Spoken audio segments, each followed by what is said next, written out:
The crimson sunset bled across the Wyoming sky as Delilah Saunders clutched her threadbare carpet bag to her chest, watching the last passenger wagon of the day roll away in a cloud of dust. Fort Bridger sprawled before her, a collection of wooden buildings, hitching posts, and weather-beaten signs that promised everything from whiskey to salvation. She'd traveled over 1,000 miles to reach this remote outpost, and now that she was here, the weight of her past felt heavier than ever. The saloon doors across the muddy street swung open, spilling lamplight and raucous laughter onto the boardwalk. A tall figure emerged, silhouetted against the golden glow. Ezekiel Caldwell adjusted his hat and paused to light a cigarette, the match flame briefly illuminating a face weathered by sun and hardship. His eyes, sharp and observant, landed on the lone woman standing in the growing darkness. Delilah quickly averted her gaze. She'd learned long ago that drawing a man's attention rarely ended well for her. Instead, she focused on the hotel sign swinging in the evening breeze. One night's lodging was all she could afford before she'd need to find work. "Miss, you look a bit lost." The voice was deep and steady, closer now. Delilah startled to find the man from the saloon standing a respectful distance away. His duster was dusty but well kept, and though he wore a gun belt, his posture wasn't threatening. "I'm quite all right, thank you," she replied, her voice clipped with the practiced neutrality that had kept her safe in unfamiliar places. "Fort Bridger can be confusing after dark. That hotel you're eyeing, old man Jenkins charges double what it's worth." He gestured toward another building down the street. "Widow Parker runs a clean boarding house for half the price." Delilah hesitated. Kindness from strangers usually came with conditions. "Why would you help me?" The man Ezekiel shrugged broad shoulders. "Small-town courtesy." "Besides, seems like that bag's getting heavy." It was, but she'd rather her arms fell off than admit it. "I don't accept favors from men I don't know." A slight smile curved his lips. "Ezekiel Caldwell. Everyone calls me Zeke. I run cattle north of town." He tipped his hat. "Now we're acquainted." Despite her better judgment, Delilah found herself following Zeke down the boardwalk. The spring night was growing chilly, and practical concerns outweighed caution. "I'm Delilah Saunders," she offered eventually. "What brings you to our little corner of nowhere, Miss Saunders? A fresh start?" The answer came automatically. It was what she always said, in every new town. The boarding house was exactly as promised, modest but clean. Widow Parker, a stout woman with kind eyes and a no-nonsense attitude, took one look at Delilah's city clothes and weary expression, and quoted a weekly rate that was suspiciously below what was written on the small slate by the door. After arranging for her room, Delilah turned to thank her unexpected guide, only to find him already at the door. "Mr. Caldwell," she called, "thank you for your assistance." He paused, one hand on the doorframe. "You'll need work, I reckon." Delilah nodded cautiously. "My friend Owen runs the general store. Mentioned needing help yesterday. If you're interested, tell him Zeke sent you." With that, he was gone, boots echoing on the wooden steps. Widow Parker chuckled as she handed Delilah a key. "That Zeke Caldwell, always helping strays." Delilah bristled. "I'm not a stray. Honey, we're all strays out here. That's why we came west." The older woman's eyes softened. "Rest up. Wyoming mornings come early." Alone in her small room, Delilah unpacked her meager belongings, a change of clothes, a faded photograph of her parents, a worn copy of Emerson's essays, and a small revolver wrapped in a handkerchief. The gun went under her pillow, as it had every night since St. Louis. Morning revealed Fort Bridger in harsher detail. The settlement had grown since its trading post days, with several streets of businesses serving both the military presence at the fort and the growing number of settlers pushing west. It wasn't as rough as some frontier towns Delilah had passed through, but neither was it the quiet anonymity she sought. Owen Barrett's general store occupied a prime corner location. The bell above the door jingled as Delilah entered, taking in the well-organized shelves stocked with everything from dried goods to tools. A balding man with spectacles looked up from his ledger. "Help you, miss, Mr. Barrett. Ezekiel Caldwell suggested I inquire about employment." Owen's bushy eyebrows rose. Did he now? Well, Zeke's got good judgment about people. He studied her with open curiosity. "You have experience." "I've worked in shops in Kansas City and Denver." The lie came easily. She had indeed worked in those cities, though in different capacities. "Can you keep accounts? My eyesight isn't what it was." "Yes, sir, and I can read and write with proper penmanship." Owen nodded slowly. "Start tomorrow, 7 sharp, 6 days a week, Sundays off. Room and board plus $2 weekly." He extended his hand. "Fair." Delilah shook it, relief washing over her. "Fair. Thank you, Mr. Barrett. Thank Zeke.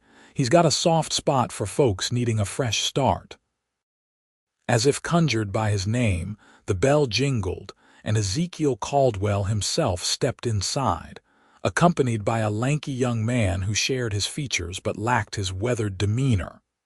"Speak of the devil," Owen called. "Your new helper starts tomorrow." Zeke's eyes found Delilah's, warm with approval. "Good to hear it. Miss Saunders, this is my brother Emmett." The younger Caldwell tipped his hat. "Madam." "Emmett's helping me bring in some stock from the ranch today," Zeke explained. "We're setting up for the spring drive." Owen turned to gather items from behind the counter. "Your usual orders ready. Added those books you wanted." While the men discussed supplies, Delilah noticed Zeke stealing glances her way. Not lecherous looks, she knew those all too well, but something more contemplative, as if trying to solve a puzzle. When the brothers finished their business, Zeke lingered as Emmett carried packages outside. "Fort Bridger treating you well so far?" he asked. "It seems a decent town." "I'm grateful for the work." He nodded, hesitating before adding, "There's a social at the church Saturday evening. Whole town turns out. Might be a good way to meet folks." The invitation surprised her. "I don't think, just a suggestion," he said easily. "Owen closes the store at 5 on Saturdays regardless." With a tip of his hat, he was gone. The following days fell into a rhythm. Delilah proved efficient at managing the store's accounts and assisting customers. Owen was a fair employer who left her alone when not needed. Townspeople were curious about the new arrival but mostly respectful, though she noticed the whispers that sometimes followed her. On Friday afternoon, Zeke returned, this time alone. He browsed longer than necessary before approaching the counter with a package of coffee beans. "Store looks better already," he commented, glancing at the newly organized shelves. "Mr. Barrett gives me free rein with the arrangements. Smart man."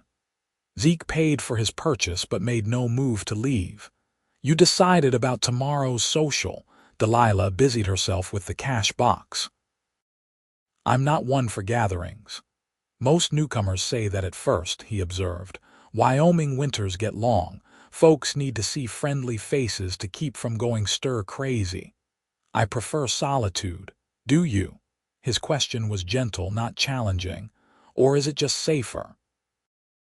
Delilah's head snapped up, meeting his gaze directly for the first time. Instead of judgment, she found understanding in his eyes. "Mr. Caldwell, you don't know anything about me." "I know you're running from something. Most people out here are." He leaned slightly forward. "But whatever it is, it won't find you at a church social." After he left, Delilah found herself troubled by his words. She'd spent nearly 2 years moving from town to town, never staying long enough to form connections. The pattern had kept her safe but desperately lonely. Saturday evening found her standing at the back of Fort Bridger's modest church, watching townsfolk mingle over punch and home-baked goods. She wore her one good dress navy blue with tiny white flowers, modest but flattering. "You came." Zeke's voice came from behind her. He looked different in his Sunday clothes, still rugged, but with an undeniable dignity. "Momentary madness," she replied, managing a small smile. "Best kind." He offered his arm. "Let me introduce you around." Over the next hour, Delilah met more people than she had in months of travel. Families with children, elderly couples, young men eager to dance, and single women eyeing her with varying degrees of suspicion. She noticed several of them hovering near Zeke, their intentions transparent. "You're quite popular," she observed during a lull in introductions. He chuckled. "One of the few eligible bachelors who owns land. Makes a man interesting regardless of his character." "And what is your character, Mr. Caldwell?" "Stubborn, fair-minded, terrible dancer." His eyes crinkled. "But I try anyway. Would you care to verify that last claim?" The small band had struck up a waltz. Delilah hesitated, then nodded. "I suppose someone should warn me about your deficiencies." His large hand settled respectfully at her waist as they joined the dancers. Despite his self-deprecation, Zeke moved with natural grace, guiding her confidently through the steps. "You're not as terrible as advertised," Delilah said after a minute. "You inspire improvement." His smile was warm, disarming. They danced twice more before taking a break for refreshments. Delilah noticed several women watching them with undisguised interest, whispering behind gloved hands. "Have I done something to offend?" she asked when Zeke returned with punch. He followed her gaze to the group of women. "Ah, town gossips. Pay them no mind." "That's rarely good advice." "What are they saying?" Zeke sighed. "Nothing worth repeating. I prefer knowing what I'm facing." He studied her a moment, then relented. "Some folks wonder why you're here alone. Unmarried women usually come west with family or as mail-order brides. And what do you think?" "I think your business is your own. When you're ready to share it, you will." His simple acceptance touched her more than he could know. They spent the remainder of the evening in each other's company, and when the social ended, he walked her back to the boarding house. At the door, Delilah found herself reluctant to say goodnight. "Thank you for encouraging me to attend." "My pleasure." He hesitated, hat in hand. "I'd like to call on you properly if you're amenable." The request should have sent her running. Instead, Delilah heard herself say, "I'd like that." His smile brightened the night. "Sunday after church." "I don't attend services." "Then I'll come by at noon." Sunday dinner with Zeke was simple sandwiches eaten on a bench overlooking the small creek that ran behind town. He told her about his ranch, inherited from an uncle 5 years prior, and his dreams of expanding it into one of the territory's finest cattle operations. "Emmett helps when he can, but his heart's not in ranching," Zeke explained. "He's saving to attend law school back east." "You support his ambitions." "Course. Families meant to help each other find their way." He tossed a pebble into the water. "What about your family?" Delilah stiffened. "I'm alone now." Zeke didn't press. Instead, he shared stories about growing up in Colorado, his time scouting for the Army during the late unpleasantness, and his decision to settle in Wyoming territory. His tales were vivid and sometimes funny, drawing reluctant laughter from Delilah. "You're good at that," she remarked as they walked back toward town. "At what?" "Making people forget to be cautious around you." Zeke stopped walking. "Is that what I'm doing?" The genuine concern in his voice made Delilah regret her words. "No, I meant it as a compliment." "You're easy to talk to. But you still don't trust me." It wasn't a question. "I don't trust anyone, Mr. Caldwell. It's safer that way." "Zeke," he corrected gently. "And safety isn't everything, Miss Saunders, Delilah," she offered in return. "And where I'm from, safety is the only thing." In the weeks that followed, Delilah settled into life in Fort Bridger. The work at the general store suited her, and she found genuine pleasure in organizing the stock and balancing the accounts. Owen often remarked that business had improved since her arrival, as her attention to detail meant they rarely ran short of essential items. Zeke called on her each Sunday, sometimes for walks along the creek, other times for picnics in the rolling grasslands outside town. Delilah began looking forward to these outings, despite her better judgment. There was something solid about Ezekiel Caldwell, a steadiness that made her feel grounded when she'd been adrift for so long. Spring advanced into early summer, bringing cattle drives and increased business to town. Delilah saw less of Zeke as he focused on his ranch, though he still managed to visit the store whenever he came to town for supplies.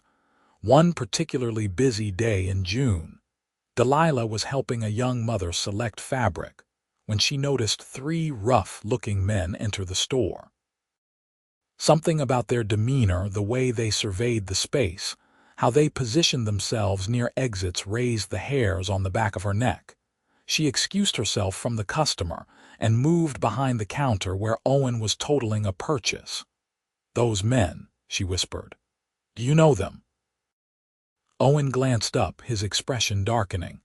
"Trouble. The tall one's Jake Mercer, runs with a gang that's been rustling cattle north of here. Should we send for the sheriff? Let's not provoke anything. Serve them and hope they leave quiet like."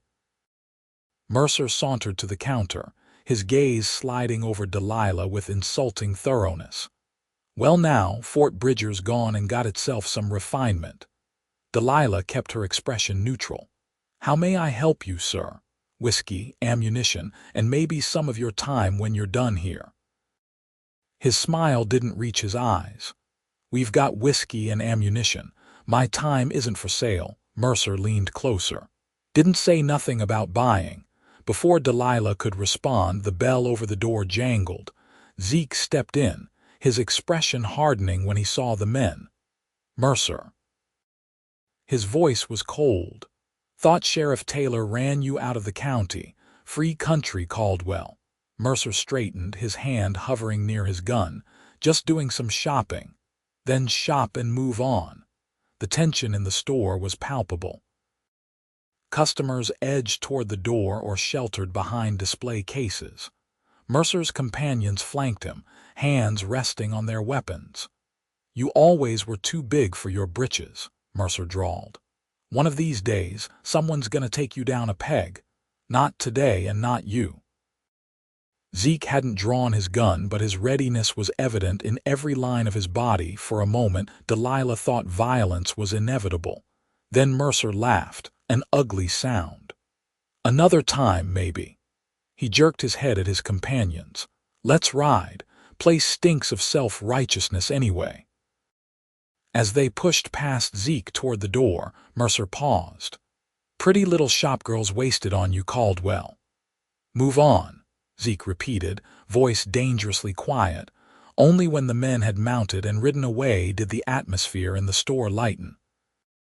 Customers resumed their business, though conversations remained hushed. Zeke approached the counter where Delilah stood, her hands trembling slightly. "You all right?" he asked softly. "Fine, just not fond of his type. Few decent folks are." He studied her face. "You handled him well." "Most women would have been frightened." "Who says I wasn't?" She managed a weak smile. "I just hide it better than most." Owen emerged from the storeroom where he'd been checking their ammunition supply. "Zeke, those men trouble for you. Nothing I can't handle." "Mercer's bark is worse than his bite when he's outnumbered." Zeke turned to Delilah. "Still, might be best if you didn't walk home alone for a while." That evening, Zeke insisted on escorting Delilah to the boarding house, despite her protests that it was unnecessary. They walked in silence for several blocks, both lost in thought. "You know Mercer well." Delilah finally asked. Well enough to stay clear of him. He's rustled from nearly every ranch in the territory, but no one's been able to prove it enough for hanging. He seemed to have a particular dislike for you. Zeke's mouth tightened. 2 years back, I caught him and his boys driving off some of my cattle. There was a disagreement. A disagreement. I shot 2 of his men. 1 died. The admission came flatly, without bravado or remorse. Would have been within my rights to hang the lot of them, but I let the survivors go with a warning. And Mercer took that as mercy. He took it as humiliation. Been nipping at my heels ever since. They reached the boarding house, but instead of saying good night, Zeke gestured to the porch swing. Mind sitting a spell? There's something we should discuss. Wary but curious, Delilah sat, leaving space between them. Mercer's the type to hold grudges, Zeke began. And he's not above using others to get to his enemies. Understanding dawned. You think he might target me to get to you? It's possible. We've been seen together enough for folks to assume there's an attachment. Delilah looked away. Perhaps we shouldn't be seen together then. That's one solution. Zeke shifted to face her more directly, but it's not the one I'd prefer. What would you prefer? That you'd let me protect you? His voice softened. That you'd trust me enough to tell me what you're running from so I can help with that too. The directness of his request startled her. What makes you so certain I'm running? The way you keep your back to walls. How you notice everyone who enters a room. The gun you think no one knows about. His expression was gentle but unflinching. And the nightmares Widow Parker says wake the house some nights. Shame and anger flared. You've been discussing me, she's worried. Says you cry out in your sleep. Delilah stood abruptly. My past is my own, Mr. Caldwell. I don't need saving, and I certainly don't need to be the subject of town gossip. Zeke remained seated, looking up at her with those steady eyes. Everyone needs someone to stand with them, Delilah, even you. Good night, Mr. Caldwell. She turned to go. Delilah. His voice stopped her at the door. Whatever it is, whoever it is, they don't own you. Not unless you let them. She entered the boarding house without responding, climbing the stairs to her room with burning eyes. That night, the nightmares came again, dark shapes pursuing her through endless corridors. A man's voice promising she'd never escape, the feeling of walls closing in. She woke gasping, sheets twisted around her legs, the revolver clutched in her hand. Morning brought no relief. Delilah moved mechanically through her tasks at the store, replaying her conversation with Zeke. His presumption irritated her, but beneath the irritation lay fear not of him, but of the feelings he stirred. For 2 years, she'd survived by staying detached, never forming connections that could become vulnerabilities. Yet here was Zeke, offering protection and asking for trust, as if such things were simple. The week passed without further incidents. Zeke didn't call at the store, though Emmett came in for supplies and greeted her with his usual friendly manner. Delilah told herself the absence was a relief, even as she found herself watching the door whenever the bell jangled. Saturday night, Widow Parker stopped her as she headed upstairs after supper. Letter came for you, the older woman said, holding out an envelope. Delilah froze. No one knew where she was. She'd made certain of that when she left Denver. Must be a mistake, she managed. Got your name right on it. Widow Parker squinted at the envelope. Delilah Saunders, Fort Bridger, Wyoming Territory. With trembling fingers, Delilah took the letter and retreated to her room.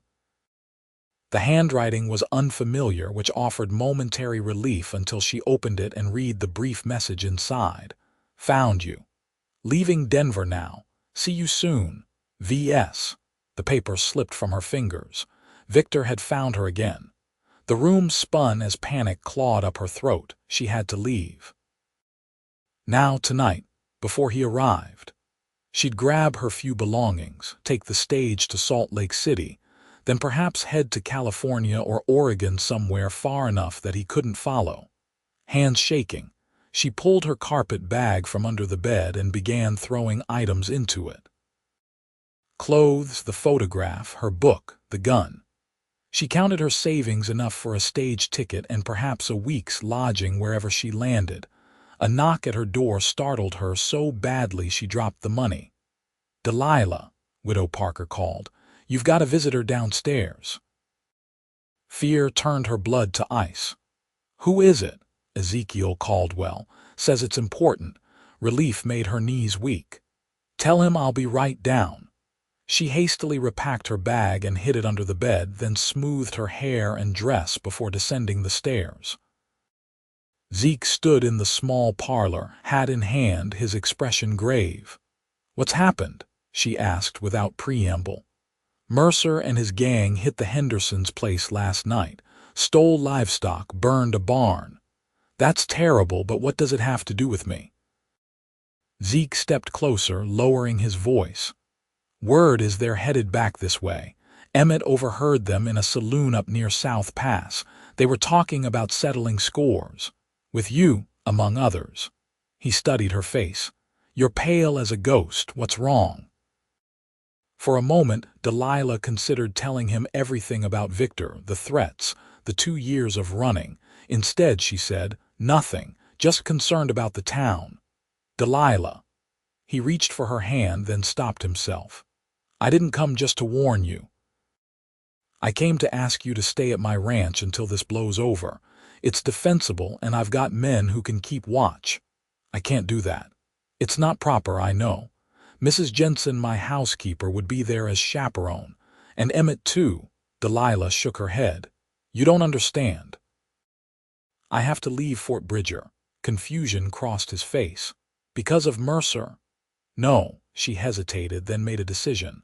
"Someone from my past has discovered my whereabouts. He's on his way here now. Who? It doesn't matter. I need to be gone before he arrives." Zeke's expression hardened. "He's the one you've been running from." It wasn't a question, but Delilah nodded anyway. "What did he do to you?" "Please don't ask me that." Her voice wavered. "I just need to go."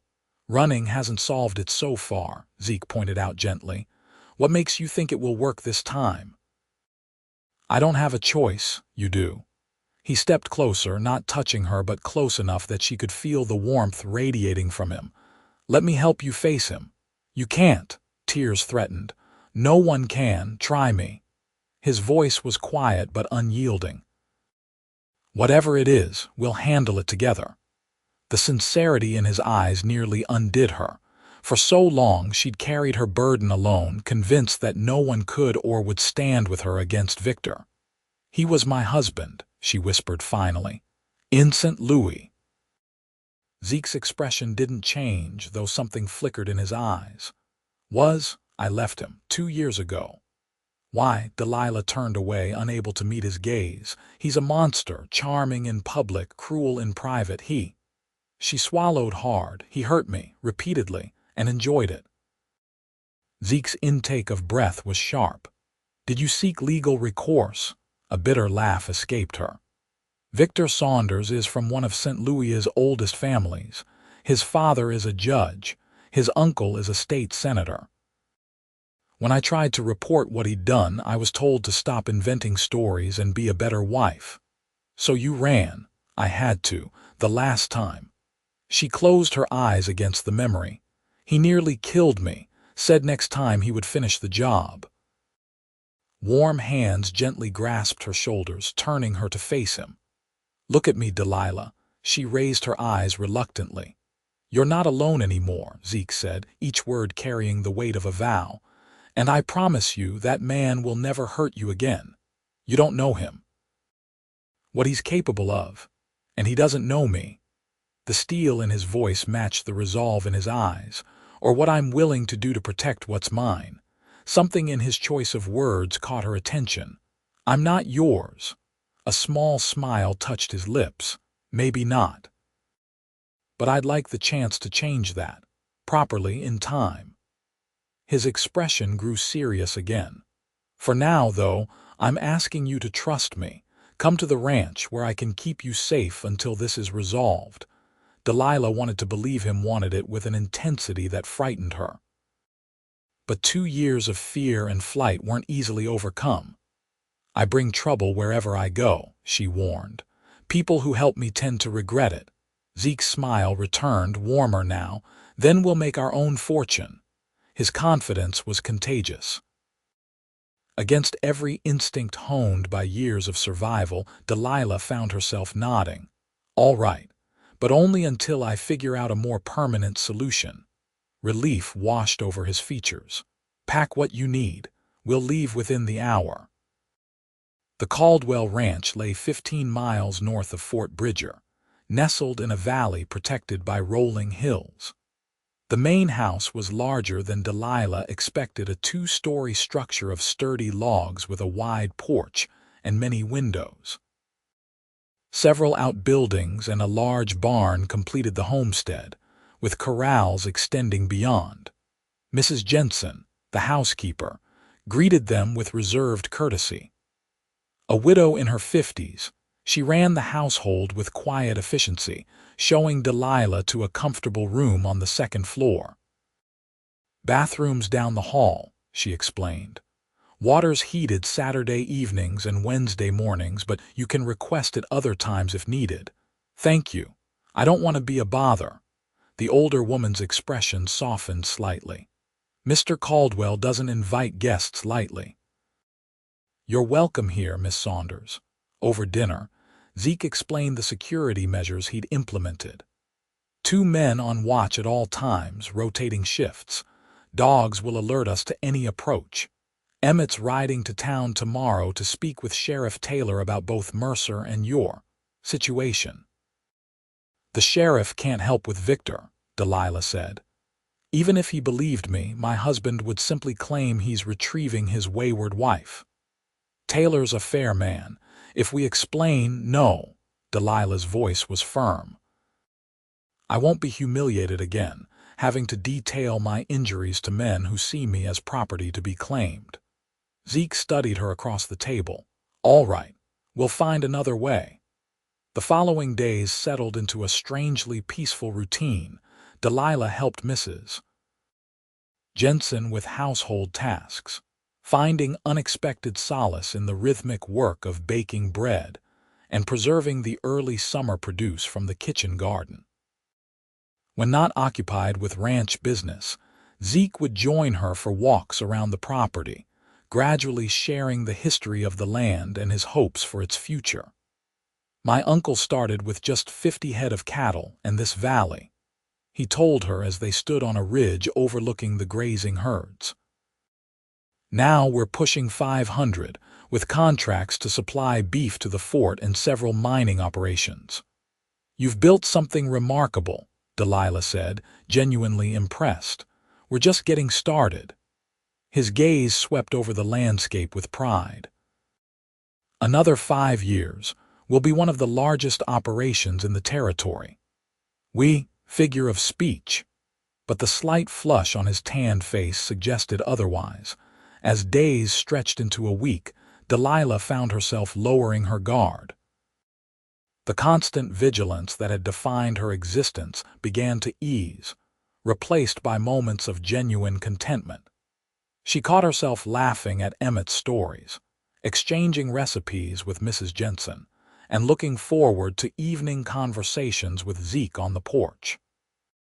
It was during one such evening, with the setting sun painting the hills in gold and crimson, that Zeke finally asked the question she'd been dreading. How did you meet him? Your husband.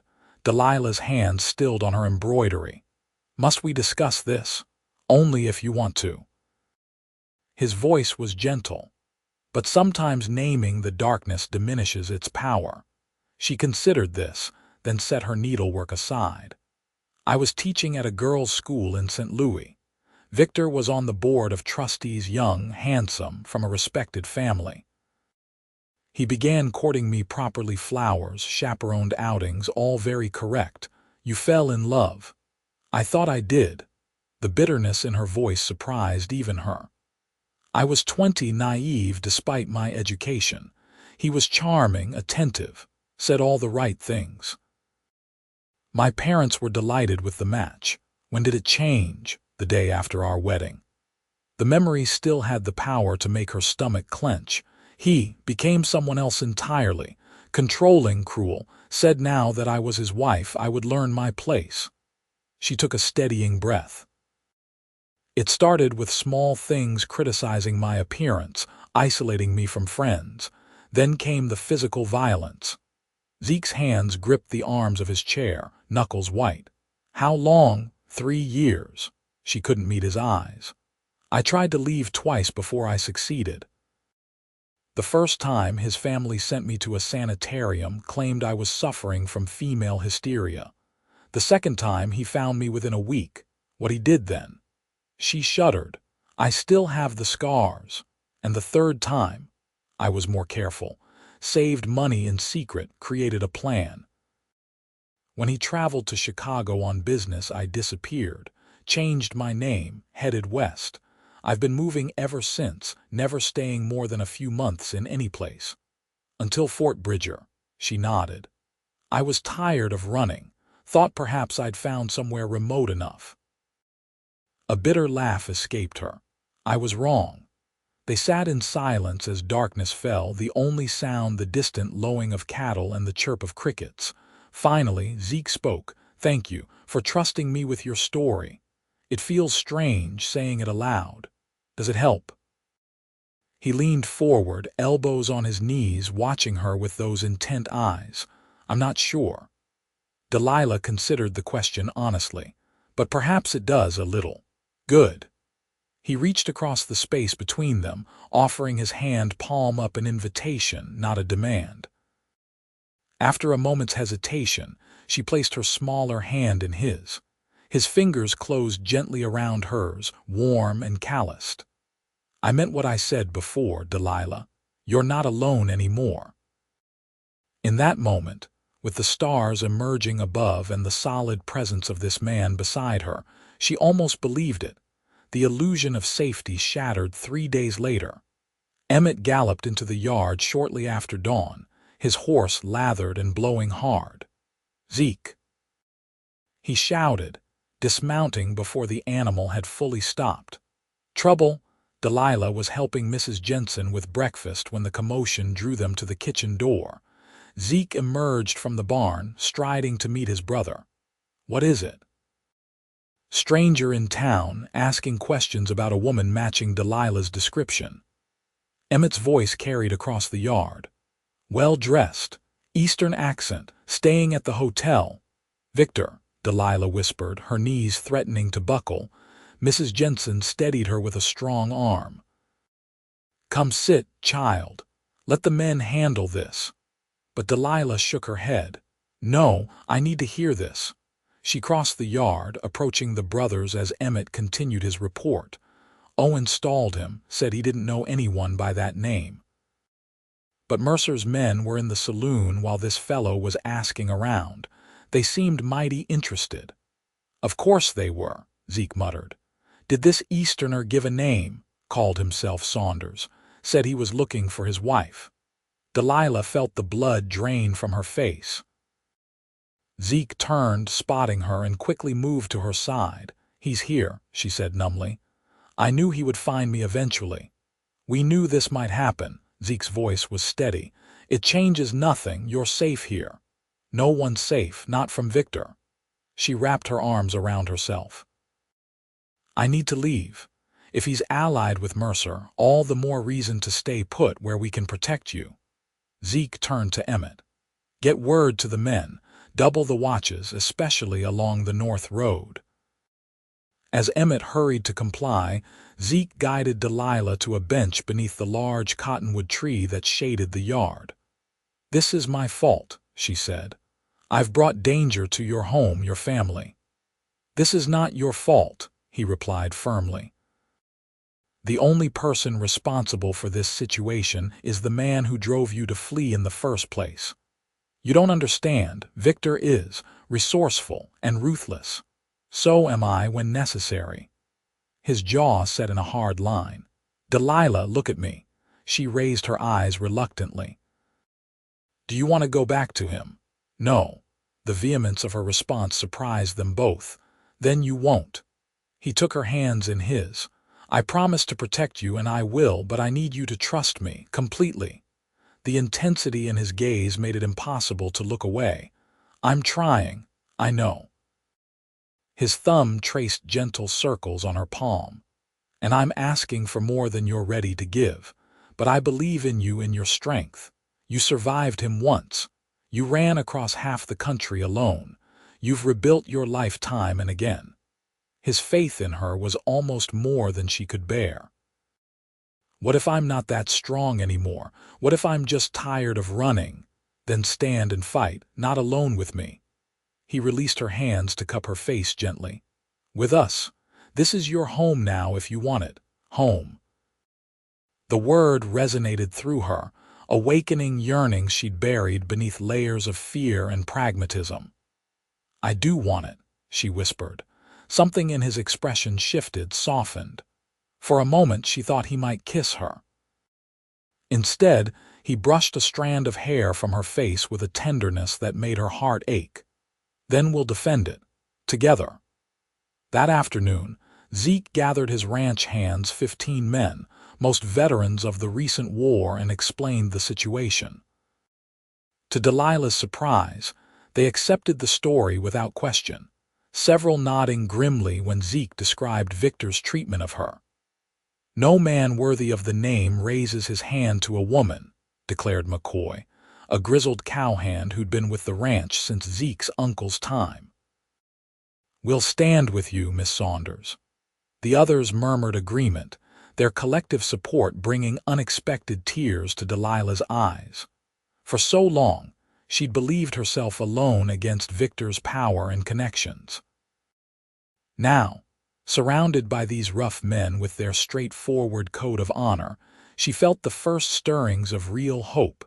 The ranch settled into a state of watchful readiness. Riders patrolled the boundaries, dogs roamed free to alert for strangers, and Delilah was never left unaccompanied. Days passed with no sign of trouble, though reports from town confirmed that Victor remained at the hotel, continuing his inquiries. He's playing a waiting game, Delilah told Zeke one evening as they sat before the fire in the ranch house parlor. He knows I'm in the area. He's patient, he'll wait until someone makes a mistake. Or until we let down our guard, Zeke agreed, which won't happen. She studied his profile, strong and determined in the firelight. Why are you doing this, risking so much for someone you barely know? He turned to face her, his expression serious. Do you truly not know? The question hung between them, heavy with implication. Before she could respond, a commotion erupted outside, dogs barking, men shouting. Zeke was on his feet instantly, reaching for the rifle that stood ready by the door. Stay here, he ordered, then was gone. Delilah lasted perhaps 30 seconds before grabbing a shotgun from the cabinet and following. On the porch, she found Zeke conferring with two of his men, their faces grim in the lantern light. What is it? Zeke's expression tightened when he saw her armed, but he didn't comment. Rider approaching. Single man moving slow. Victor? Can't tell yet. Jones here spotted him coming up from the creek bed, trying to avoid the main road. If it's Victor, he wouldn't come alone, Delilah said with certainty. He's never been one to dirty his own hands if he can avoid it. Could be a scout for a larger party, suggested one of the cowboys. Or a distraction, Zeke said grimly. McCoy, take 4 men and check the north perimeter. Emmett, he called to his brother, who had just emerged from the bunkhouse. Get Mrs. Jensen and Delilah to the storm cellar. I'm not hiding, Delilah protested.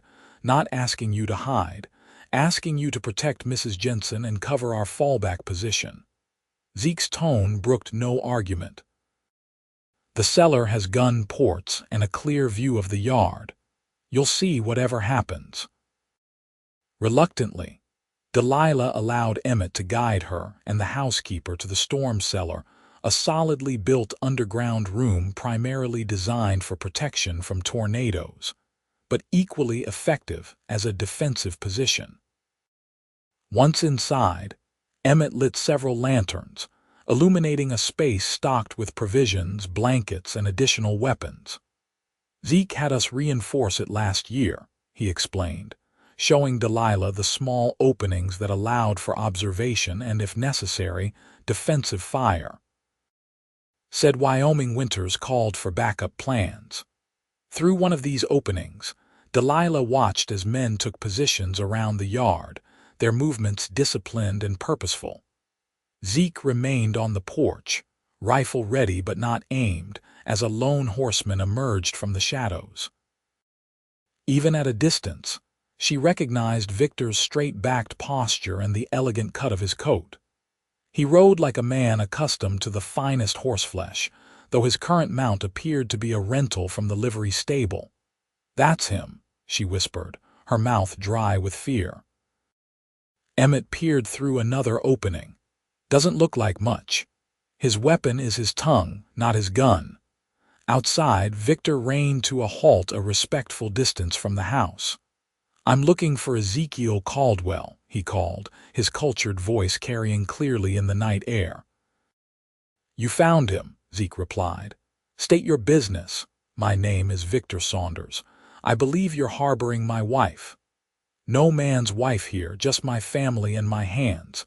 Victor chuckled, the sound sending shivers down Delilah's spine even from a distance. "Mr. Caldwell, let's not play games. Delilah is my lawful wife, and I've come to bring her home.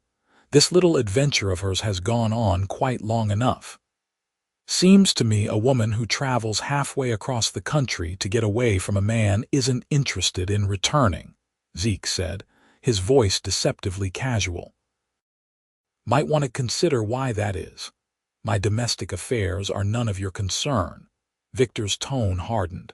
"I have legal documents confirming our marriage. The law is on my side." "The law has limits out here, Mr. Saunders, especially when it comes to men who abuse women." Victor's posture stiffened.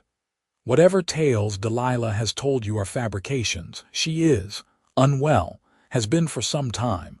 I've brought a doctor from St. Louis who can attest to her condition." "That's so." Zeke shifted slightly, and Delilah could see his hand tighten on his rifle.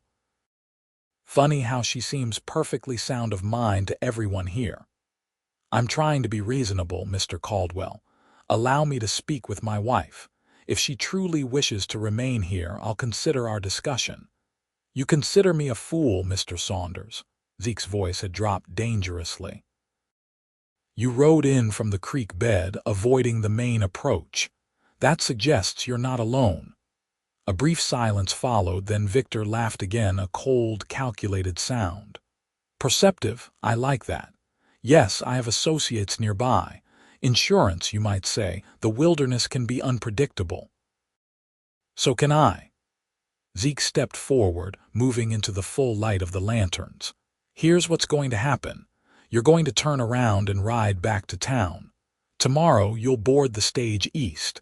If you're still in Wyoming territory by sunset tomorrow, you won't leave it alive."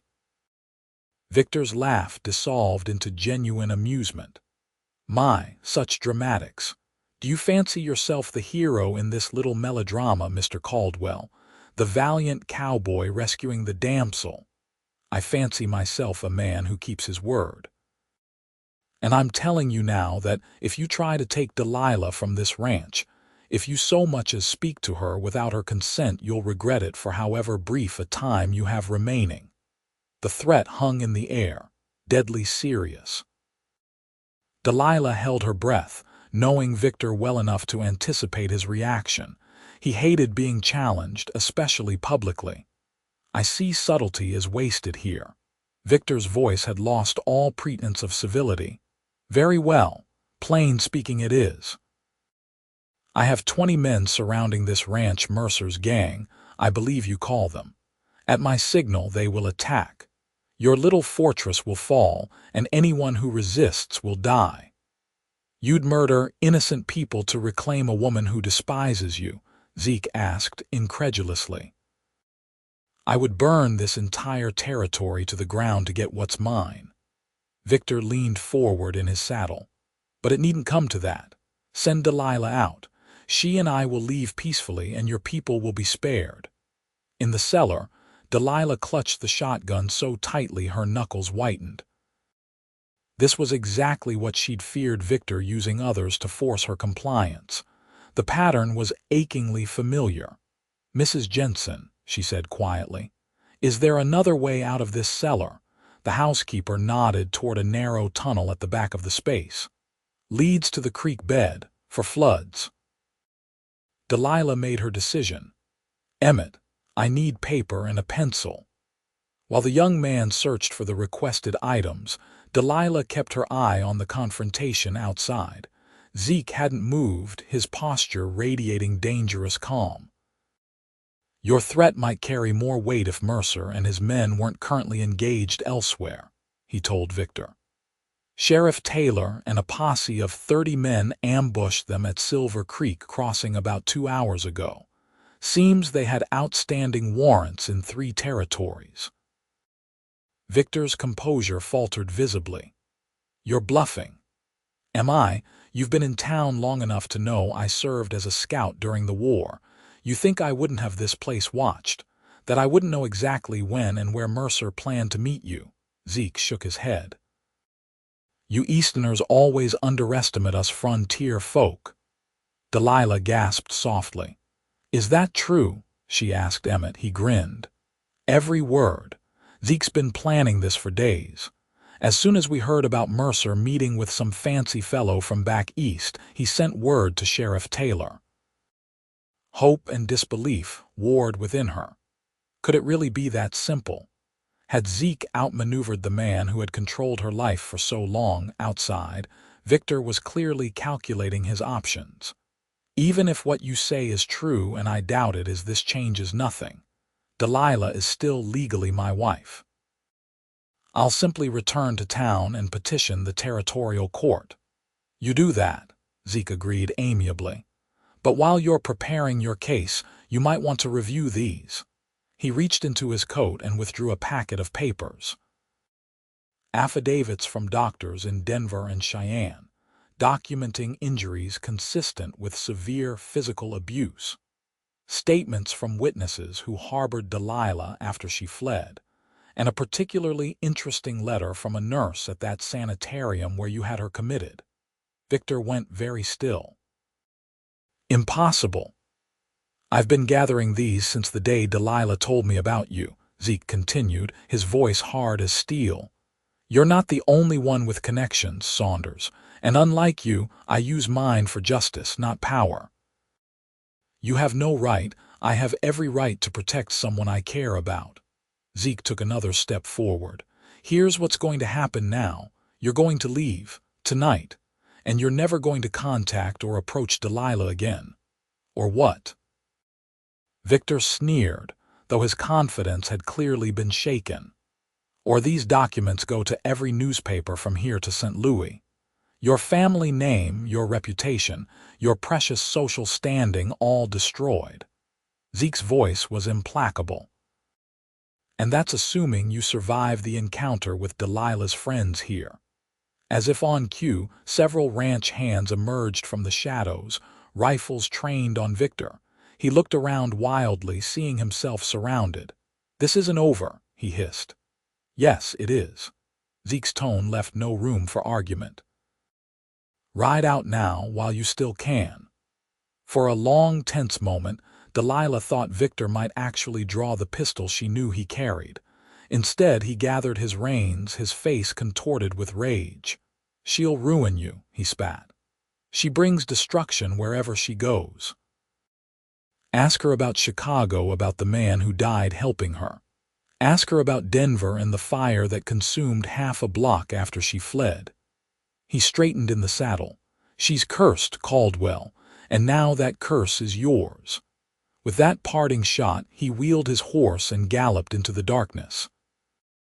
Emmett moved to open the cellar door, but Delilah placed a restraining hand on his arm. "Wait." He might double back.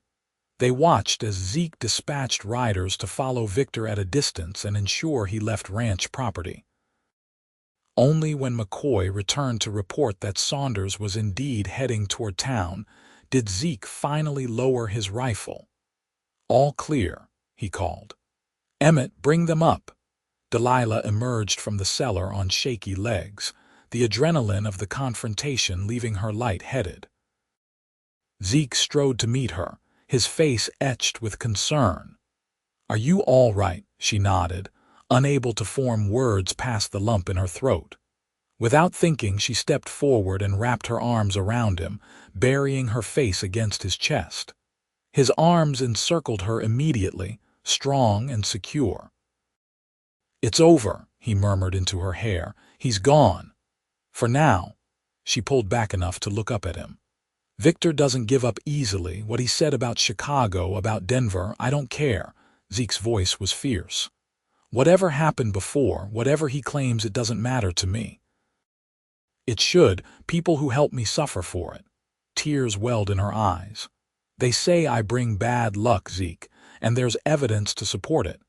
He cupped her face in his hands. "Then we'll make our own fortune." The simple confidence in his voice undid her final defenses. Tears spilled down her cheeks as years of fear and loneliness broke free. Zeke held her through it all, steady as a rock in a storm-tossed sea. Later, when she had composed herself and the ranch had settled back into watchful quiet, they sat together on the porch swing. The night was clear, stars scattered like diamond dust across the velvet sky. "Did you really gather all those documents?" Delilah asked. Zeke nodded. "Started the day after you told me about him. Emmett helped. Turns out he has a talent for investigative work. And the ambush of Mercer's gang. That part was fortunate timing. Taylor's been planning to move on them for weeks. When we learned they were meeting with someone from back east, it just confirmed what we suspected, that your husband had hired them to help find you." Delilah shook her head in wonder. "You orchestrated all this while I thought we were just waiting for Victor to make a move. I don't much care for waiting when there's action to be taken." He glanced at her sidelong. "Something you might want to remember about me." "I will." She hesitated, then asked the question that had been lingering since their interrupted conversation by the fire. "Earlier, when I asked why you were doing all this for me, you said, 'Do you truly not know?'" Zeke was silent for a moment, his gaze on the distant hills. "I did say that." "What did you mean?" He turned to face her fully, his expression open and vulnerable in a way she'd never seen before. "I meant that I love you, Delilah. Have almost since the day you arrived in Fort Bridger, looking lost but determined with your carpet bag and your careful eyes." The simple declaration stole her breath. "You can't. You don't know me, not really." "I know enough." He took her hand, his thumb tracing gentle patterns on her skin. "I know you're brave and resilient. I know you're kind to children and old folks even when you're trying to keep your distance. I know you have nightmares but still face each day with dignity. That's not enough to build a life on. It's a foundation. The rest we learn together." He lifted her hand to his lips, pressing a gentle kiss to her knuckles. "If that's what you want," did she? After Victor, after the betrayals and pain, could she trust her heart again? Yet here was Zeke, patient, honorable Zeke, offering not just protection but partnership, not just safety but joy. "I'm afraid," she admitted. "Of what?" "Of believing in something good only to lose it. Of caring too much, needing too much. That's the risk of living, I reckon."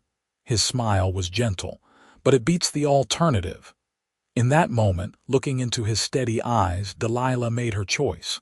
She leaned forward and pressed her lips to his, a kiss as light as a promise, as deep as a vow. When they parted, Zeke's expression was dazed but delighted. "Is that a yes?" "It's a beginning," she replied, a smile breaking across her face like sunrise over the prairie.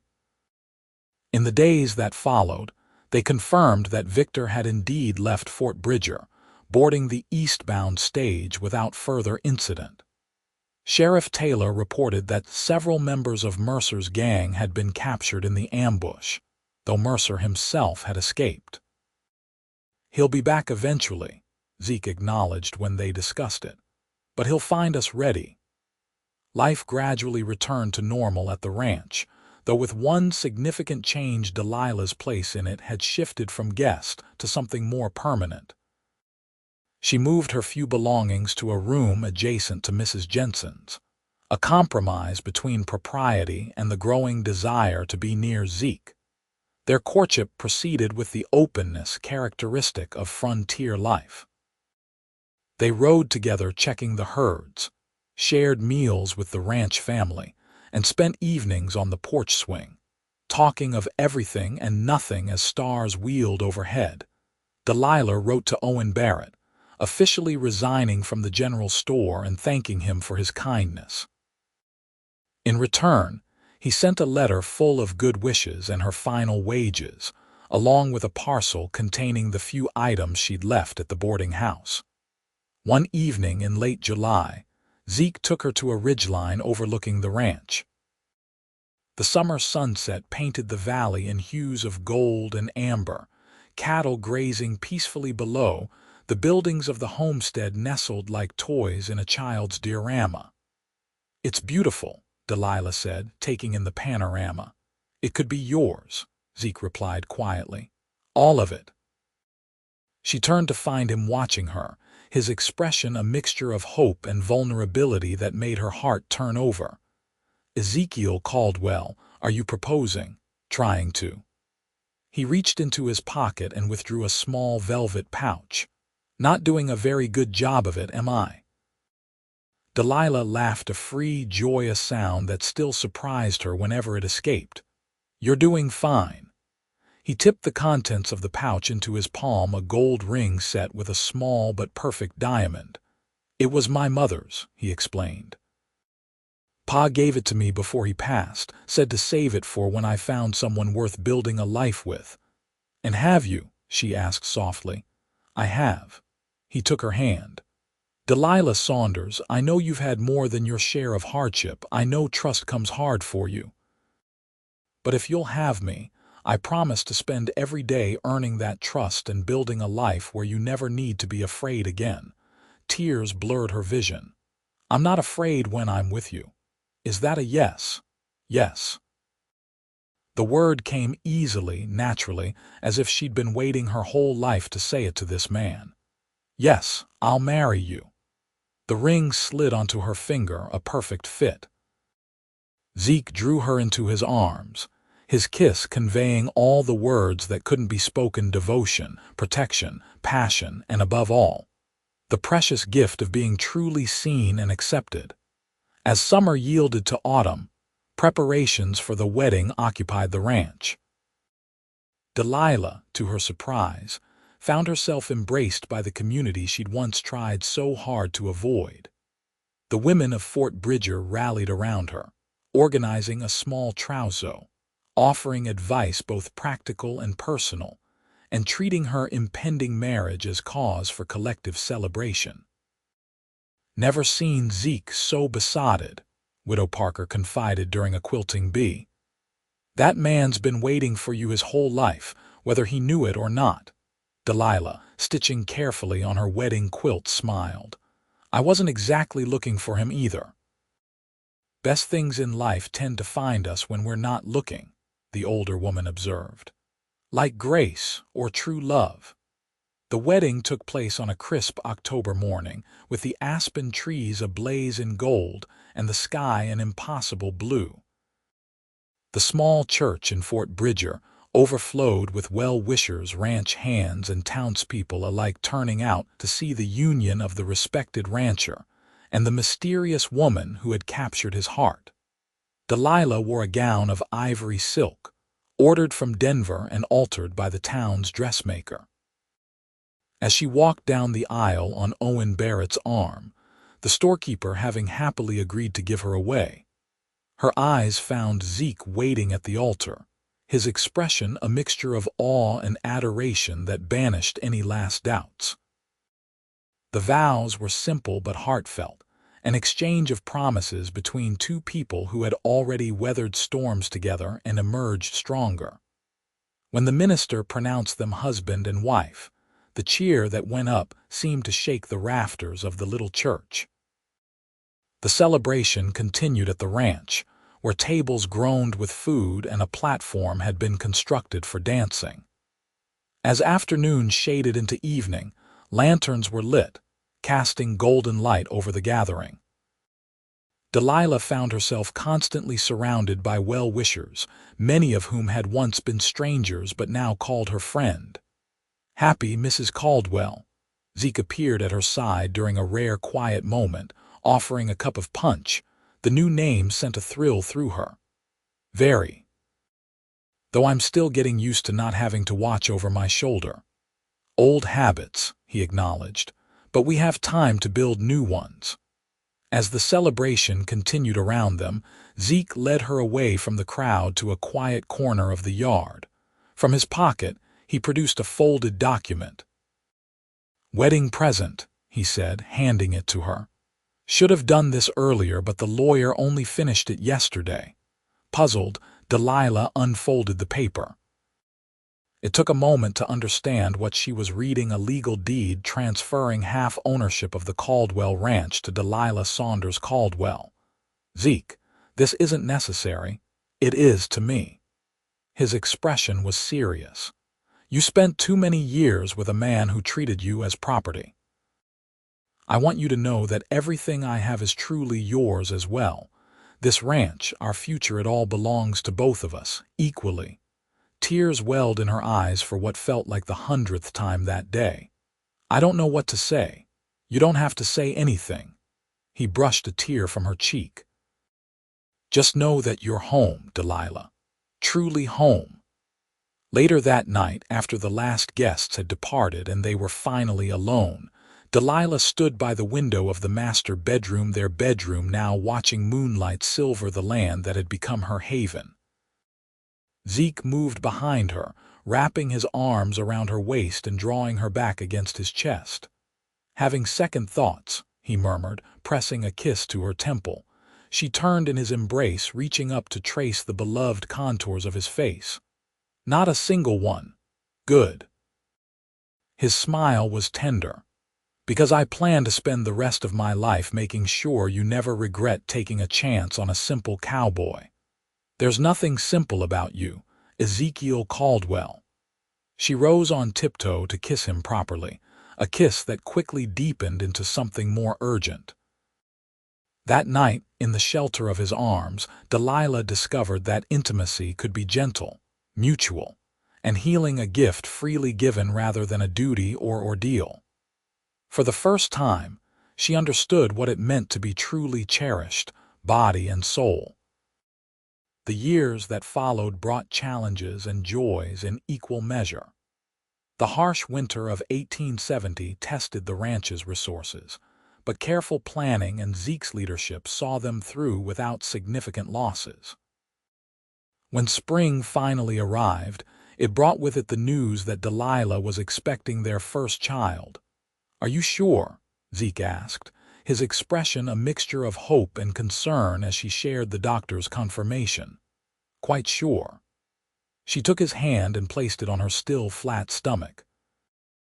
"Your child is growing right here." His wonder was palpable. "I never thought, that is, I hoped, of course, but I know." She silenced his stammering with a gentle kiss. After Victor's cruelty had resulted in a miscarriage early in their marriage, Delilah had feared she might never carry a child to term.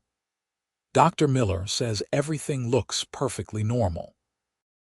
Throughout the pregnancy, Zeke's protectiveness reached new heights, something Delilah found by turns endearing and exasperating.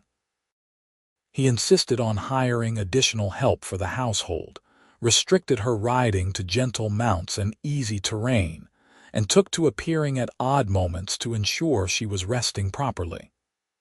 "I'm carrying a baby, not blown glass," she protested one afternoon when he discovered her helping Mrs. Jensen hang laundry. "Humor me," he replied, guiding her firmly to a chair. "I've only got the one wife, and I'm rather attached to her." Their son, Samuel James Caldwell, arrived on a stormy night in January 1871 after a labor that left Delilah exhausted but triumphant. Zeke, who had paced the hallway for hours despite Mrs. Jensen's attempts to distract him with chores, was overcome when the midwife finally placed the squalling infant in his arms. "He's perfect," he whispered, tears streaming unashamedly down his face as he brought their son to Delilah. "Look what we made, darling." Samuel was a robust, good-natured baby who quickly became the center of the ranch's attention. Even the most weathered cowhands found excuses to visit the main house, bringing whittled toys and awkward compliments for the newest Caldwell. Parenthood brought new dimensions to Zeke and Delilah's partnership. They discovered in each other reservoirs of patience and playfulness, taking turns with nighttime feedings and finding joy in the simple miracle of their child's development. When Samuel was nearly 2, Mercer finally made his long-anticipated move. A series of cattle thefts culminated in a night raid on the ranch's south pasture. This time, however, Zeke was prepared. The rustlers rode directly into a trap, finding themselves surrounded by armed ranch hands and a posse led by Sheriff Taylor. In the ensuing gunfight, Mercer was wounded and captured. The territorial court sentenced him to 15 years in prison, effectively ending the threat he had posed to the Caldwell ranch. "One less shadow over us," Zeke remarked when the news reached them. "Just one?" Delilah asked, bouncing Samuel on her hip. "Victor's still out there." She nodded thoughtfully. They rarely spoke of her former husband, but his presence lingered in occasional nightmares and moments of unexpected tension. "I received a letter last week," she said, "from a former neighbor in St. Louis. Victor's father died last winter.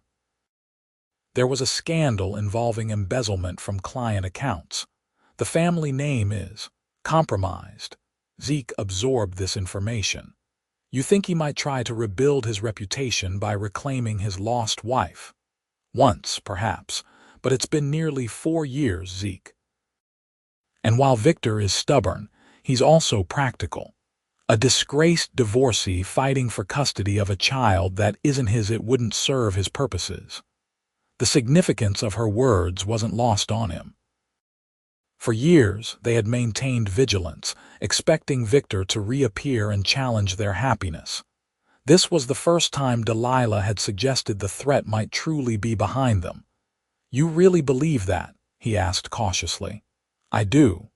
She smiled, shifting Samuel to her other hip. "I've spent too long letting fear of him control my choices. It's time to truly live the life we've built." That spring, they began construction on an addition to the ranch house, 3 new bedrooms and an expanded kitchen to accommodate their growing family. Emmett, now a qualified lawyer practicing in Cheyenne, visited frequently, bringing news of the territory's impending statehood and entertaining his nephew with exaggerated courtroom tales. In September 1873, their daughter Elizabeth Ann joined the family, a delicate-featured child with Delilah's auburn hair and Zeke's determined chin. With 2 children under 4, the ranch house hummed with constant activity, challenges, and laughter. One evening, after the children were finally asleep, Zeke found Delilah on the porch swing that had become their special place for quiet moments. She was wrapped in a shawl against the autumn chill, gazing at the stars with a contemplative expression. "Penny for your thoughts," he said, settling beside her. "I was thinking about the day we met," she replied, leaning into his warmth. "How frightened I was, how determined to keep everyone at arm's length. You weren't very successful at it," he teased, drawing her closer. "Thankfully." She turned to study his beloved face, weathered now by years of Wyoming sun but still handsome, still essentially Zeke. "Do you ever regret it, taking on a woman with so much baggage? Never. His answer came without hesitation. Not for a single moment, even when I wake you with nightmares. Or flinch at unexpected touches, or insist on checking the locks twice each night, especially then. He brushed a strand of hair from her face. Because those moments remind me how far we've come, how much you've overcome. Delilah laid her head on his shoulder, feeling the steady rhythm of his heart beneath her cheek. I love you, Ezekiel Caldwell, more than I ever thought possible. And I love you, Delilah Caldwell, more with each passing day. They sat in companionable silence as night deepened around them. The ranch quiet except for the occasional lowing of cattle and the distant howl of a coyote. Above them, stars blazed in the vast Wyoming sky, the same stars that had witnessed their first meeting, their first kiss, their wedding vows, and now this moment of peaceful reflection. Remember what I told you that first night at the boarding house? Zeke asked softly. When you warned me that you brought bad luck, you said we'd make our own fortune. She smiled at the memory. And we have, haven't we? Delilah thought of their thriving ranch, their beautiful children, the community that had embraced her, and this man who had taught her to trust again. Yes, she said simply. We certainly have. As they rose to go inside, arm in arm, Delilah paused for one last look at the star-filled sky. The fears that had once defined her existence, the constant vigilance, the dread of discovery, the certainty that happiness could never last had receded like shadows before dawn. In their place stood this life they had built together, imperfect, challenging, but infinitely precious. They had indeed made their own fortune, day by day and choice by choice. And it was richer than anything she could have imagined on that long-ago evening when a kind-eyed cowboy had offered directions to a frightened woman with a carpet bag. Taking Zeke's hand, Delilah stepped into the warmth of their home, leaving the past where it belonged under the vast and forgiving Wyoming sky. 10 years later, the Caldwell Ranch had grown into one of the most successful operations in Wyoming state. The original homestead had expanded to include additional grazing lands, a new barn, and a bunkhouse that accommodated the 20 men now employed year-round. The main house, once a simple 2-story structure, had been enlarged and improved with modern conveniences, indoor plumbing, a proper kitchen range, and glass windows imported from Denver. Samuel, now 12, showed every sign of following in his father's footsteps, with a natural affinity for horses and cattle management. 10-year-old Elizabeth, called Betsy by the family, combined her mother's intelligence with an artistic talent that filled sketchbooks with remarkably accurate drawings of ranch life. And 7-year-old Thomas, the surprise addition who had arrived when Delilah thought her childbearing years were behind her, possessed a mechanical aptitude that both fascinated and occasionally alarmed his parents. On a golden afternoon in September 1883, the Caldwell family gathered on the front porch to welcome an unexpected visitor. The stagecoach had delivered a telegram the previous day, announcing the imminent arrival of a Mrs. Catherine Wilson from St. Louis, who claimed acquaintance with Delilah. Any idea who she might be? Zeke had asked as they prepared for bed. Delilah shook her head, puzzled. I knew several Wilsons in St. Louis, but no Catherine that I recall. Now, as a hired carriage approached up the long drive, Delilah felt a familiar twinge of anxiety. Though years had passed since she'd last feared Victor's reappearance, old habits died hard. Zeke, sensing her tension, placed a reassuring hand on her shoulder. We're right here. The carriage stopped, and the driver helped down an elderly woman dressed in a traveling costume of sober gray. Despite her apparent age, she moved with dignity, pausing to survey the ranch before approaching the house, As she drew nearer, Delilah's breath caught. "It can't be." "You recognize her?" Zeke asked softly. "I think yes, it's Mrs. Winters, my neighbor from St. Louis." Delilah descended the steps quickly, moving to greet the woman. "Mrs. Winters, is it really you?" The older woman's face brightened with recognition. "Delilah, oh my dear girl, you look wonderful," they embraced, Delilah surprised by the strength in the frail-seeming woman. "What are you doing here? And why the name Wilson? Caution, my dear, even after all these years." Mrs. Winters patted her arm. "But we'll discuss that later. Won't you introduce me to your family?" The introductions were made, the children displaying their best manners, despite obvious curiosity about this connection to their mother's mysterious past. Mrs. Jensen, still serving as housekeeper though now assisted by a younger woman, showed the visitor to the guest room while Delilah arranged for refreshments. When they were finally settled in the parlor, the children dismissed to their afternoon chores. Delilah could contain her questions no longer. "Mrs. Winters, while I'm delighted to see you, I must ask, why have you come all this way? And why the secrecy?" The older woman set down her teacup carefully. "I've come with news, Delilah. News I felt you should hear in person, from someone who cares for your well-being." Zeke, seated beside Delilah on the settee, took her hand. "What news?" Mrs. Winters drew a deep breath. "Victor Saunders is dead." The simple statement hung in the air, momentous yet somehow anticlimactic. Delilah had imagined this moment many times over the years, wondering what emotions it might evoke: relief, satisfaction, perhaps even a twisted form of grief for the man she had once believed she loved. Instead, she felt nothing. Or rather, not nothing, but a curious sense of disconnection, as if Mrs. Winters were speaking of a character in a novel she'd read long ago. "How?" she finally asked. "Consumption. It was quite rapid, according to accounts." He'd been living in Chicago these past few years, attempting to rebuild the family's legal practice after his father's disgrace. Mrs. Winters hesitated. "There's more. He left a will." Now Delilah felt a flicker of apprehension. "And he left everything to you."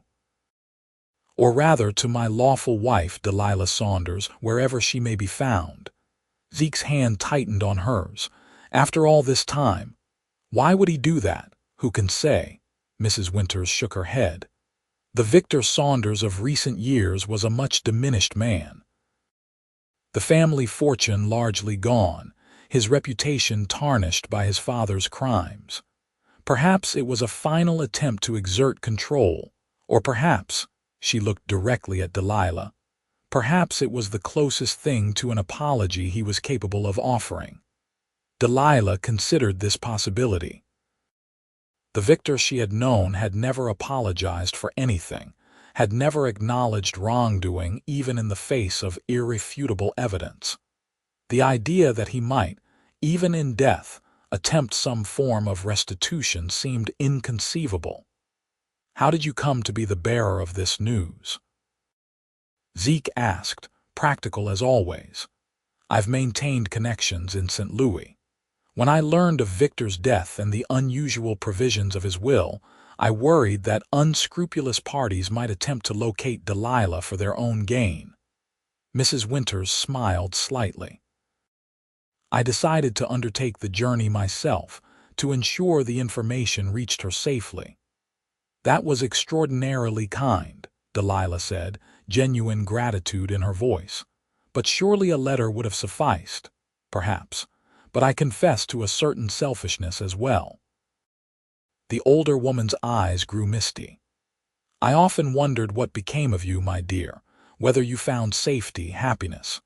When I learned you had settled in Wyoming, married with children, I couldn't resist the opportunity to see for myself." Later, after Mrs. Winters had retired to rest from her journey, Zeke and Delilah walked together to the ridge that had become their special place over the years. The September afternoon was mellowing toward evening. the landscape bathed in that peculiar golden light unique to Wyoming autumn. "How do you feel?" Zeke asked, breaking the companionable silence. Delilah considered the question carefully. "Relieved, I suppose, though in truth Victor ceased to be a real threat years ago. And the inheritance, I want none of it." Her answer came without hesitation. "Whatever he left, money, property, it was tainted by cruelty. I won't bring that into our lives." Zeke nodded, unsurprised.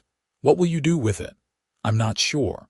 Perhaps establish a fund for women in situations like mine was. A way to help them escape, start fresh." She turned to face him, taking both his hands in hers. "What do you think?" "I think," he said slowly, "that you've taken something meant as a final act of control and transformed it into a force for good. It's what you've always done, finding light in darkness, strength in adversity." His words warmed her as they had for 13 years of marriage. "We did that together, Zeke, found the light." He drew her into his arms, still strong despite the silver now threading his dark hair. "We did it that." As they stood together on the ridgeline, overlooking the ranch that had grown from Zeke's vision and their shared labor, Delilah felt a profound sense of completion. Victor's death hadn't freed her, she had freed herself long ago, with Zeke's help and her own courage. But it did mark the closing of a chapter, the final resolution of a story she had once thought would define her entire life. "You remember," she murmured against Zeke's chest, "when I warned you that I brought bad luck?" His chuckle rumbled beneath her cheek. "I remember everything about that night. And you said, 'Then we'll make our own fortune.'" He completed the memory, pressing a kiss to her hair. "Best decision I ever made."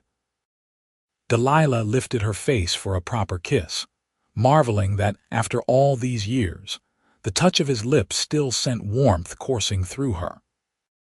When they parted, she gazed up at the face she knew better than her own, the laugh lines at the corners of his eyes, the small scar on his chin from a ranch accident years before, the steadfast expression that had been her anchor through both storms and celebrations. "I love you, Ezekiel Caldwell," she said simply. "And I love you, Delilah Caldwell." His smile held all the promises they'd made and kept, always have, always will.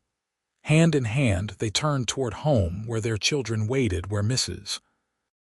Winters would share stories of a past that no longer held power, where the future stretched before them, not without challenges, but faced together, as they had faced everything since that fateful evening in Fort Bridger, when a lost woman with a carpet bag had caught the attention of a kind-hearted cowboy. They had indeed made their own fortune, and it was richer than gold.